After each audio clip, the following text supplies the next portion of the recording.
Welcome to the Bhagavad Gita, a timeless scripture that forms the essence of spiritual wisdom, divine knowledge, and life's highest teachings. In these sacred verses, we witness a profound dialogue between Arjuna, the great warrior, and Lord Krishna, the divine incarnation of the Supreme Reality. Set on the battlefield of Kurukshetra, the Gita unfolds the inner conflict faced by Arjuna, who, torn between duty and compassion, seeks guidance from Krishna. Here, in this divine conversation, Krishna imparts to Arjuna and to us the eternal path of righteousness, self-realization, devotion, and wisdom. Let us journey through each of the 18 chapters, reflecting on their deeper meanings and applying their lessons to our own lives. Chapter 1, Arjuna Vishada Yoga, the Yoga of Arjuna's Dejection. Dhritarashtra, the blind king, addresses his charioteer Sanjay. His mind is filled with concern about the events unfolding on the battlefield. O Sanjay, after gathering on the holy field of Kurukshetra and desiring to fight, what did my sons and the sons of Pandu do? The blind king, though physically blind, seeks to understand the situation from his charioteer as the great battle begins. Sanjay describes the assembly of both armies.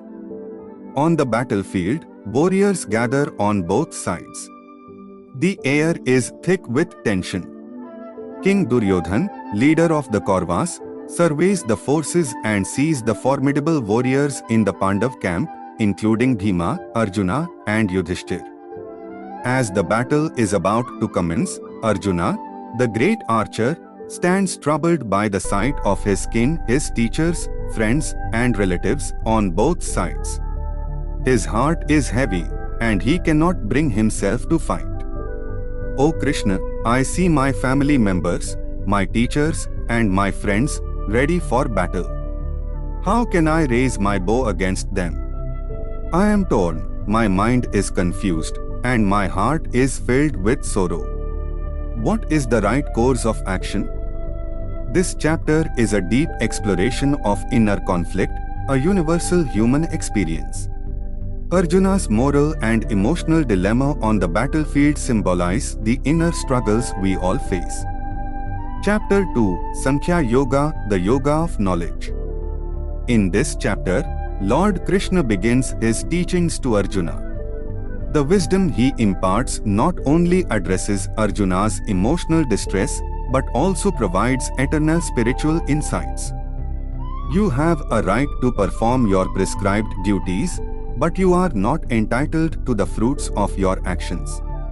Never consider yourself to be the cause of the results of your activities, nor be attached to inaction. Krishna teaches Arjuna the importance of detachment from the outcomes of action. Focus solely on performing your duty without being bound by the rewards or consequences. A person who is not disturbed by the incessant flow of desires, that person is peaceful and free from all anxiety. Such a person is fully devoted to the self. Krishna continues to guide Arjuna toward inner peace by explaining that the mind's attachment to desires and outcomes leads to suffering. True peace is found by remaining unaffected by the ebb and flow of desires. Chapter 3, Karma Yoga, the Yoga of Action. In Chapter 3, Lord Krishna emphasizes the importance of selfless action. Here, Krishna explains that action performed with dedication, without attachment to the results, leads to spiritual growth. Arjuna, it is for this reason that the sages, having performed their duties with dedication, reached the highest goal. Perform your duties as they did. This is the essence of Karma Yoga. Karma Yoga is the path of action in harmony with the universe. Krishna urges Arjuna to act in accordance with his Dharma, not for personal gain, but for the greater good. It is better to do one's own duty imperfectly than to do another's duty perfectly. It is better to die fulfilling one's own duty than to live following the duty of another. The lesson here is one of self-realization and authenticity. Each person's duty is unique to their nature and their role in the world. Fulfilling one's own duty with sincerity, even if imperfectly, is far superior to performing another's duties perfectly. Chapter 4, Jnana Karma Sannyasa Yoga, the Yoga of Knowledge and Renunciation of Action. In this chapter, Krishna explains the connection between wisdom and action. He teaches Arjuna that knowledge can transform actions, making them pure and selfless. Whenever there is a decline in righteousness and a predominance of unrighteousness, O Arjuna, at that time I manifest myself on earth. To protect the righteous, to annihilate the wicked, and to re-establish the principles of Dharma, I appear millennium after millennium. Krishna reveals his divine purpose in the world. He incarnates to restore the balance of righteousness whenever it is threatened. This chapter teaches that true wisdom leads to selfless action, one that serves the divine will. Chapter 5, Karma Sannyasa Yoga, the Yoga of Renunciation of Action. In this chapter, Krishna speaks of renunciation and the path to liberation through detachment from the fruits of actions.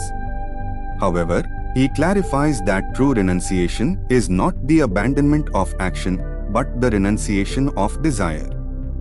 One who performs their duties without attachment, surrendering all the fruits of their actions to me, is not bound by the effects of their work.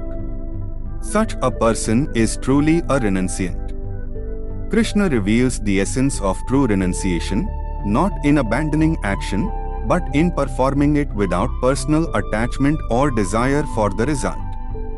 This is the path of liberation. Chapter 6, Dhyana Yoga, the Yoga of Meditation. In this chapter, Krishna focuses on meditation and the control of the mind. He reveals that a disciplined mind, through practice and detachment, can lead to union with the divine.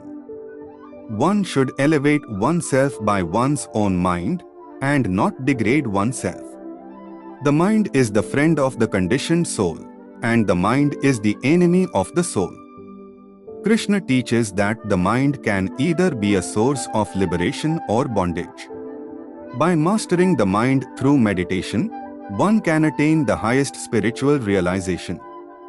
We have now completed the first 6 chapters of the Bhagavad Gita. These chapters lay the foundation of spiritual wisdom through the exploration of inner conflict, duty, selfless action, and the path to liberation.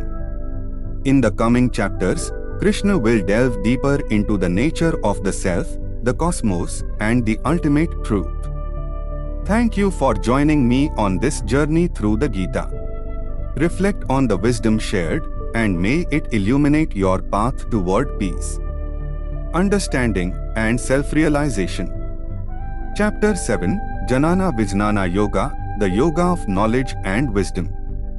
In this chapter, Krishna reveals his divine nature and the essence of true knowledge. He explains the difference between ordinary knowledge and the supreme wisdom that leads to liberation. Now listen, O Arjuna, how by practicing yoga with full devotion, you will come to know me. I will explain to you the ultimate knowledge and the wisdom that leads to liberation. Krishna begins by explaining that through devotion, selfless service, and meditation, one can access the highest form of knowledge, leading to union with the divine. I am the source of all spiritual and material worlds. Everything emanates from me. Those who understand this realize their oneness with the universe. Narrator, Krishna imparts the profound truth that everything in the universe originates from the divine. Realizing this truth allows one to transcend the duality of existence and experience divine peace. Chapter 8, Aksara Brahma Yoga, the Yoga of the Imperishable Absolute. In this chapter, Krishna speaks of the eternal nature of the soul and the imperishable supreme reality, Brahman. He explains the significance of remembering the divine at the time of death. Whoever leaves their body remembering me at the time of death will reach my eternal abode. There is no doubt about this. Krishna assures Arjuna that those who fix their minds on him at the moment of death are freed from the cycle of birth and death, transcending all suffering to merge with the Supreme Consciousness. But there is another reality, O Arjuna, the unmanifest, the eternal, which is beyond all perception, beyond the physical world. This is the ultimate goal of the yogi. Krishna elaborates on the unmanifest aspect of the divine, which is beyond the grasp of ordinary senses, yet it is the highest spiritual goal. Chapter 9, Raja Vidya Raja Guhya Yoga, the Yoga of Royal Knowledge and Royal Secret. In Chapter 9, Krishna reveals the most profound and secret knowledge. He teaches Arjuna the power of devotion and the importance of unwavering faith in the divine. To those who are constantly devoted and who remember me with love, I give the understanding by which they can come to me. Krishna emphasizes the power of devotion and love. When we dedicate ourselves to the divine with pure heart, the divine leads us on the path of enlightenment and liberation. Even if the most sinful person worships me with undivided devotion, they are to be considered righteous. No one is beyond the reach of my grace. Narrator, Krishna reassures Arjuna that the divine is accessible to all, no matter their past actions. Devotion to the divine can purify even the most troubled soul. Chapter 10, Vibhuti Yoga, the Yoga of Divine Glories. In this chapter, Krishna reveals the manifestations of his divine power in the world. Every aspect of creation is an expression of the divine. I am the Self, O Budakesha, seated in the hearts of all creatures. I am the beginning, the middle, and the end of all existence. Krishna explains that the divine resides in the hearts of all beings, and everything in the universe reflects his infinite presence. I am the light in the sun, the radiance in the moon, the sound in the ether, and the strength in the storm. I am the divine essence in everything. Krishna reveals his divine manifestations in nature and the cosmos. Every powerful force in nature, light, sound, strength, represents his supreme presence. Chapter 11, Visvarupa Darshana Yoga, the Yoga of the Vision of the Universal Form. In this chapter, Krishna reveals his universal form to Arjuna, showing him the vastness and infinite power of the divine. Arjuna sees the universe contained within Krishna's body, a vision that overwhelms him. Behold, O Arjuna, my divine form. See the many faces, the many arms, and the endless forms of all beings and gods, all present within me. Arjuna is granted a vision of Krishna's cosmic form, where he sees all of creation and destruction within the divine. This vision of the eternal, all-encompassing presence leaves Arjuna speechless and humbled. O Arjuna, do not be afraid. This form is beyond your comprehension. I am the one who controls all life. It is through me that the universe functions. Krishna reassures Arjuna, guiding him to understand that this overwhelming vision is part of the divine reality. The destruction and creation of the universe are also within his control. Chapter 12, Bhakti Yoga, the Yoga of Devotion. In this chapter, Krishna explains the path of devotion, Bhakti Yoga, and assures Arjuna that the highest form of spiritual realization is attained through unwavering love and devotion to God. Those who worship me with unwavering devotion, who surrender their hearts completely to me, I consider them the highest of all yogis. Krishna reveals that the path of devotion is the most direct route to spiritual liberation, as it involves surrendering oneself completely to the divine will.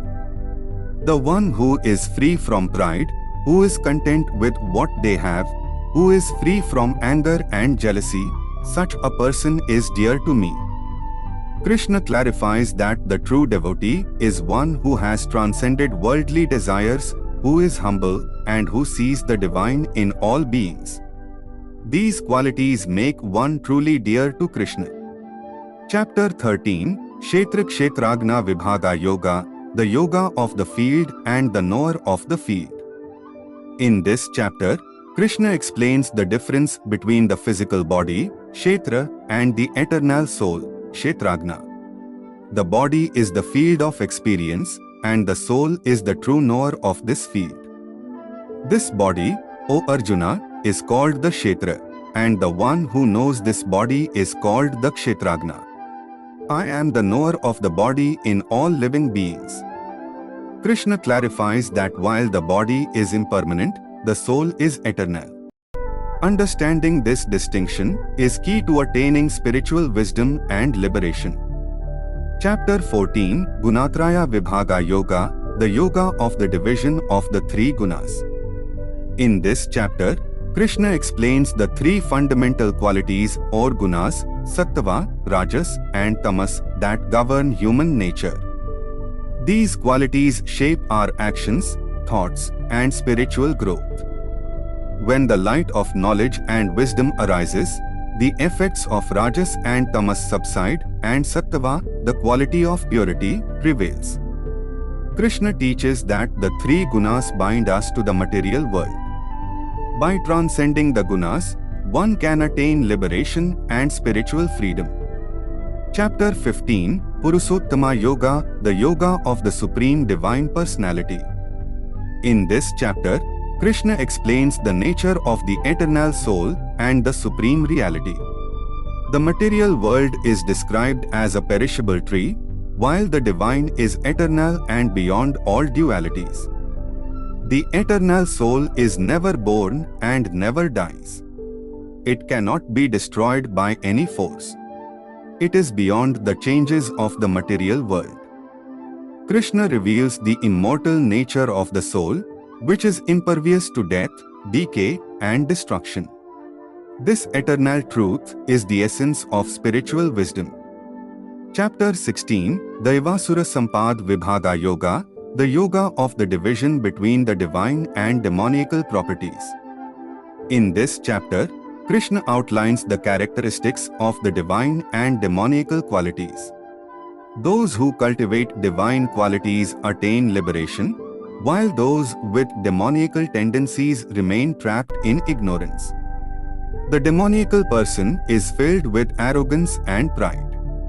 They live by the dictates of their desires and are unaware of the higher truths. Krishna draws a sharp contrast between the divine and demoniacal natures. The former leads to liberation, while the latter results in suffering and bondage. Chapter 17, Sraddhatraya Vibhaga Yoga, the yoga of the threefold faith. In this chapter, Krishna elaborates on the three types of faith based on the gunas, sattvic, rajasic, and tamasic, describing how each type influences our actions and spiritual development. The faith of a person reflects their nature.